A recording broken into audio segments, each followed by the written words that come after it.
Tavares. L'emploi du temps était lourd aujourd'hui pour Michel Rocard puisque tôt ce matin, les 31 ministres du nouveau gouvernement ont tenu leur premier conseil à l'Élysée. À l'ordre du jour, essentiellement, l'administration directe de la Nouvelle-Calédonie, le projet de loi a été adopté, et une augmentation de 1% du SMIC. Michel Vial. C'est un gouvernement plutôt original qui s'est réuni ce matin à l'Élysée pendant près d'une heure et demie, une sorte de cocktail vraiment inédit, à la fois dense et contrasté entre des socialistes purs, voire durs, mais ils ne sont que 26 sur 49, et un plateau aussi surprenant que brillant de personnalités représentatives d'une double ouverture. L'ouverture au centre avec Jean-Pierre Soisson, Jean-Marie Roche ou Théo Braun, et l'ouverture à la société civile chère à Michel Rocard avec Léon Schwarzenberg et Alain Decaux, entre autres.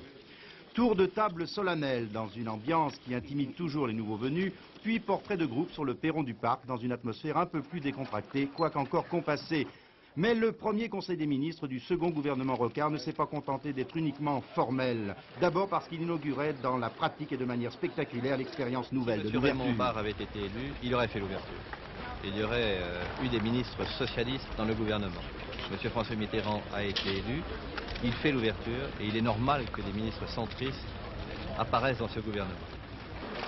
Ensuite, parce qu'il a décidé une augmentation de 1% du SMIC et qu'il a présenté un projet de loi relatif à l'administration de la Nouvelle-Calédonie. En attendant le nouveau statut du territoire, un comité consultatif de 8 membres représentant les principales familles politiques de l'archipel assistera le haut-commissaire de la République, tandis que 3 provinces se substitueront aux régions actuelles avec des compétences plus larges en matière de développement économique et social.